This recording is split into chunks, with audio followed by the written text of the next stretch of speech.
नमस्कार दर्शक बंधु आपणकर जदि मेष राशि होता है तेबे यही भिडटी को निश्चित भाव में शेष पर्यंत देखंतु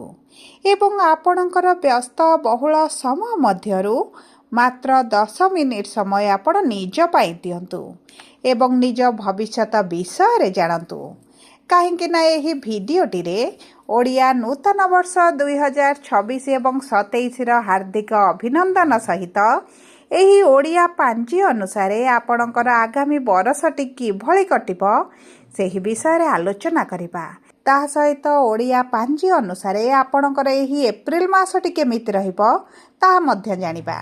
देखंतु दिनटी आपणकर किपरि कटिब सखाळरू जणा पडिथाए, सेमिति एही ओडिया नूतन वर्षटी आपणकर केमिति रहिब एप्रिल मासरू जणा पडिब। तेणुकरी यही भिडियोटी आपणक जीवन में निश्चित भाव में बड़ परिवर्तन आणिब। सेतिपाई निजर मूल्यवान समय मध्यरु किछि समय माने मात्र 10 मिनिट समय आपण निज पई दियंतु। देखंतु एही एप्रिल मासरे 4टी शुभ ग्रहंकर हेउछि परिवर्तन एवं बुध शुक्र सूर्य एवं गुरुंकर बृहस्पतिंकर चलन रे हेपाकु जाउछि एक महापरिवर्तन जेउ कारणरू आपणक भाग्य आपणकर साथ देब एवं पुणी थरे आपणक जीवन को खुशी फेरिबा पाई जाउछि। ता सहित आपणकर जेहेतु शनिकर 7.5 चली एवं आपणकर जीवन में जो समस्याटी बढ़ी जाइछि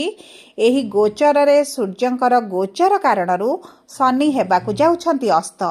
जो कारणरू आपणक जीवन में शनिकर प्रभाव निश्चित भाव में कमिबा आरंभ होइजिब एवं एही समय मध्यरे आपणक राशि रे एही प्रमुख ग्रहंक गोचर फल रे एक राजयोगर संयोग हेबा पाई जाउछि, जो कारणरू आपणकु बहुत गुड़िए क्षेत्र रे शुभ प्रभाव देखिबाकु मिलिबो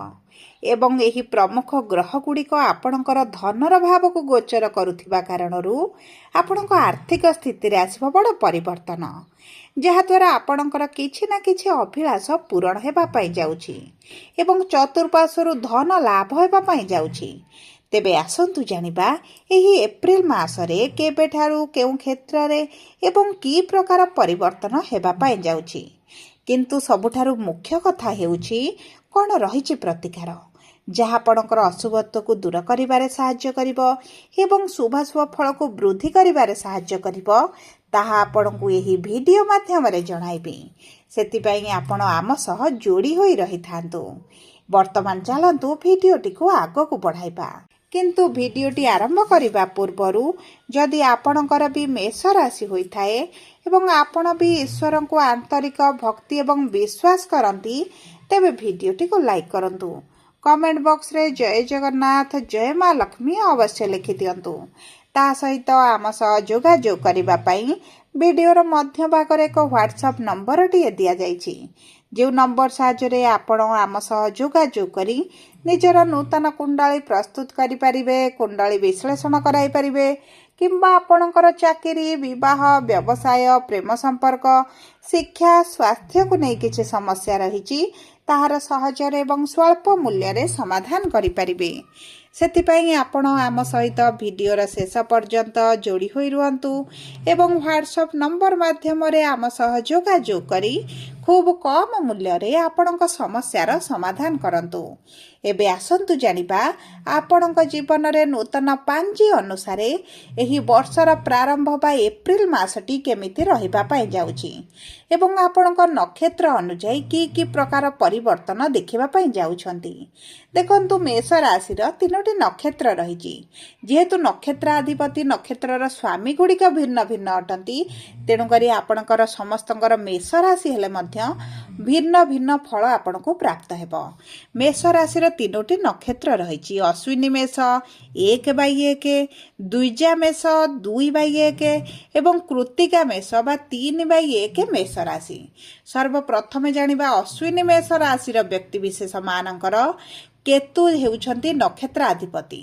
एवं केतु विराजमान करिछन्ति पंचम भावरे एवं आपणकर पंचम भावरे विराजमान करी आपणक संतान प्राप्ति रे विलंब देखाउथिबे किंबा आपणकर जदि संतान रहिछन्ति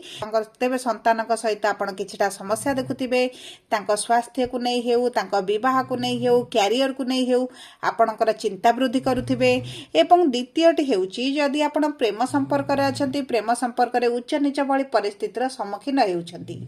किंतु एही एप्रिल मासरे आपणकर पंचम भावर स्वामी हेउछन्ति सूर्य जे आपणकर द्वादश भावर अछन्ति आपणकर राशि को गोचर करिवे क्षणी पंचम सप्तम दृष्टि आपणकर विवाह भाव को देबे जेउ कारणर आपणकर प्रेम संपर्क को आपण विवाह रे परिणत करिवा पई अति उत्तम समय रहिछि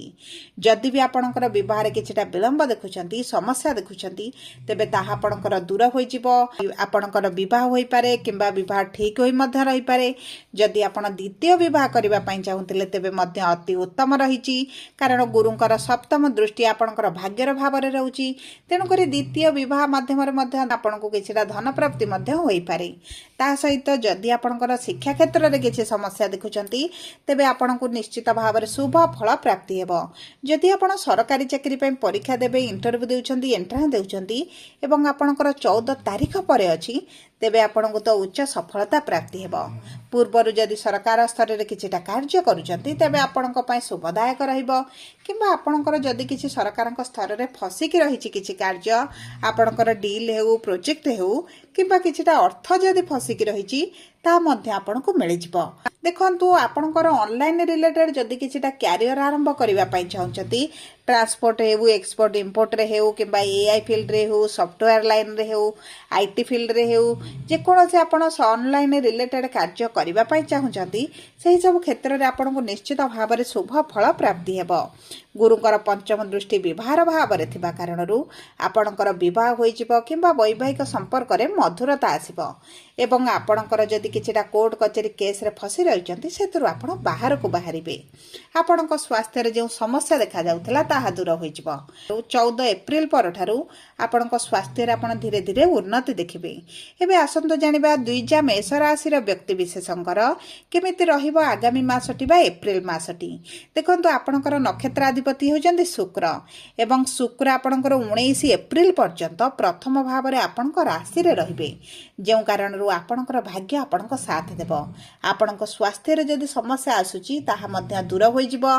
एवं ताहा सहित आपणक कैरियर रे आपण फोकस करिवे कैरियर को आगो को बढ़ाइबे कैरियर रे सफलता प्राप्त करिवे एवं सप्तम दृष्टि आपणक विवाह रे भाव रे रहउथिबारु विवाह रे मध्य आपणक सफलता मिलिबो विवाह जदि आपणकर होई पारु नथला तेबे मध्य आपणक विवाह होई जिवो वैवाहिक संपर्क रे आपण जो असंतुष्ट रहुचंती परिवार मध्य संपर्क मधुर रही नाही तेबे आपणक परिवार रे संपर्क रे मध्य आपण स्वच्छल परिस्थिति देखिबे आपणकर आर्थिक समस्याटी 19 एप्रिल परठारु धीरे धीरे कमिबा आरंभ हेबो कारण शुक्र जेतु आपणकर द्वितीय भाव को गोचर करिवे आपणकर धन जेउ जगह रे फसिकी रहिछि ताहा आपणको मिलि जिवो किंबा आपण जदि किछटा गृह गाड़ी जान वाहन किछि क्रय करिबा पई चाहुचंती तेबे आपणको पई अति उत्तम समय रहिछि आपणकर जदि पैतृक संपत्ति को नै किछि डिस्प्यूट चलिथिला तेबे ताहा मध्य दूर होई जिवो पितांक सहित किंबा मातांक सहित जदि समस्या रहिछि ताहा मध्य दूर होई जिवो विशेष भाव रे आपणकर जदि पार्टनरशिप व्यवसाय रे किछटा समस्या देखुछथि तेबे सेथरे आपण उन्नति देखिबे कर्म क्षेत्र रे मान सम्मान वृद्धि घटिबो जदि आपण नूतन चाकरी रा संधान रे रहिचंती तेबे चाकरी मध्य आपणको प्राप्त होई जिवो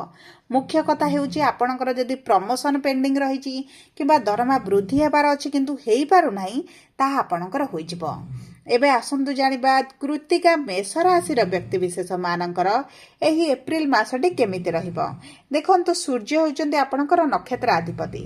एवं एही एप्रिल मास 14 तारिख दिन सूर्य गोचर करूछंती आपणक राशि को तेणुकरी आपणकर सरकारी चाकरी संभावनाटी रही बह अति प्रबल जोग बनूची नूतन भाव में जदि व्यवसाय आरंभ करने चाहते तेबे मध्य अति उत्तम रहिबा पूर्वर जदि आपण पार्टनरशिप रे किछि कार्य करुथिले एवं आपणकर व्यवसाय एतेटा भल भाव में चली ना व्यवसाय मांदा परिस्थिति दे गति करुछि ତେବେ ମଧ୍ୟ ଆପଣଙ୍କ ବ୍ୟବସାୟ ଆପଣଙ୍କୁ ଉତ୍ତମ ଫଳ ପ୍ରଦାନ କରିବ, ଭବିଷ୍ୟତରେ ଆପଣଙ୍କୁ ଲାଭ ଦେବ। ଆପଣ ଏହି ସମୟ ମଧ୍ୟରେ ଯଦି ବିଦେଶ ଯିବା ପାଇଁ ଚାହୁଁଛନ୍ତି କିମ୍ବା ଆପଣ ବିଦେଶ ଶିକ୍ଷା ପାଇଁ ହେଉ କିମ୍ବା ଚାକିରି ପାଇଁ ବ୍ୟବସାୟ ପାଇଁ ଚାହୁଁଛନ୍ତି ତେବେ ମଧ୍ୟ ଆପଣଙ୍କ ପାଇଁ ଭଲ ରହିବ। ଆପଣଙ୍କର କିଛି ଧାର୍ମିକ ଯାତ୍ରା କରିପାରନ୍ତି କିମ୍ବା ଆପଣଙ୍କର ଯଦି ପୂର୍ବରୁ କିଛି ଅଭିଳାଷ ରହିଛି କୌଣସି ସ୍ଥାନକୁ ଯିବା ପାଇଁ, ତୀର୍ଥସ୍ଥାନ ଯିବା ପାଇଁ, ତେବେ ମଧ୍ୟ ଆପଣ ଯାଇପାରନ୍ତି। ଏବଂ ତାହା ସହିତ ଯଦି ଆପଣ ବିଦ୍ୟାର୍ଥୀରେ ଅଛନ୍ତି ଏବଂ ଉଚ୍ଚଶିକ୍ଷାରେ ଆପଣଙ୍କର କିଛି ସମସ୍ୟା ଆସୁଛି ତାହା ଦୂର ହୋଇଯିବ। ଏବଂ ଦେଖନ୍ତୁ, ଯଦି ଆପଣଙ୍କ ବିରୁଦ୍ଧରେ କିଛି ମିଥ୍ୟା ଆଲିଗେସନ୍ ଲାଗିଛି, କୋର୍ଟ କଚେରୀ କେସ୍ରେ ଆପଣ ଫସି ରହିଛନ୍ତି, ସେଥିରୁ ବାହାରକୁ ଆସିବେ। ଆପଣଙ୍କ ପୈତୃକ ସମ୍ପତ୍ତିରେ ଯଦି କିଛି ଡିସ୍ପ୍ୟୁଟ୍ ରହିଛି ତେବେ ମଧ୍ୟ ତାହା ସମାଧାନ ହୋଇଯିବ। କୌଣସି ନା କୌଣସି କାରଣବଶତଃ ଆପଣ ନିଶ୍ଚିତ ଭାବରେ ସେହିସବୁ ବିପରୀତ ପରିସ୍ଥିତିରୁ ବାହାରକୁ ଆସିବେ। ଏବଂ ଦେଖନ୍ତୁ, ଯଦି ଆପଣଙ୍କର ପ୍ରେମ ସମ୍ପର୍କରେ ସମସ୍ୟା ଚାଲିଛି, ବ୍ରେକଅପ୍ ଭଳି ପରିସ୍ଥିତି ଦେଖୁଛନ୍ତି, ସମ୍ପର୍କରେ ମଧୁରତା ରହିନାହିଁ, ତେବେ ମଧ୍ୟ ପୁନର୍ବାର ଆପଣଙ୍କ ସମ୍ପର୍କରେ ପ୍ୟାଚଅପ୍ ହୋଇପାରେ, ସମ୍ପର୍କରେ ଏକାଠି ମଧ୍ୟ ହୋଇପାରନ୍ତି। ମୋଟାମୋଟି ଭାବରେ ଦେଖିବାକୁ ଗଲେ ଆପଣଙ୍କ ସ୍ୱାସ୍ଥ୍ୟରେ ବିଶେଷ ସମସ୍ୟା ଆପଣ ଦେଖିବେନି। ଯଦି ପୂର୍ବରୁ ସମସ୍ୟା ଚାଲିଛି ତେବେ ତାହା ଦୂର ହୋଇଯିବ। ସବୁ ପରେ ଶନିଙ୍କର ଯେହେତୁ 7.5 ଚାଲିଛି ଏବଂ ଶନି ଯେହେତୁ ଅସ୍ତ ଅଛନ୍ତି, ତେଣୁକରି 7.5ର ପ୍ରଭାବ ଆପଣଙ୍କ ଉପରେ କିଛି ମାତ୍ରାରେ କମିଯିବ। ଏବେ ଆସନ୍ତୁ ଜାଣିବା କ'ଣ ରହିଛି ସହଜ ପ୍ରତିକାର। ସର୍ବପ୍ରଥମେ ଆପଣ ପ୍ରତିଦିନ ହନୁମାନ ଚାଳିଶାଟି ପାଠ କରନ୍ତୁ। ସୂର୍ଯ୍ୟଙ୍କୁ ପ୍ରାତଃ ସମୟରେ ଜଳ ଅର୍ପଣ କରନ୍ତୁ। ଆଦିତ୍ୟ ହୃଦୟ ସ୍ରୋତ ପାଠ କରନ୍ତୁ। ଆପଣଙ୍କ ପାଇଁ ଅତି ଉତ୍ତମ ରହିବ। ଯଦି ଆପଣଙ୍କର ମେଷ ରାଶି ହୋଇଥାଏ, ଭିଡ଼ିଓଟି କିଭଳି ଲାଗିଲା କମେଣ୍ଟ ବକ୍ସରେ ଲେଖି ଜଣାନ୍ତୁ।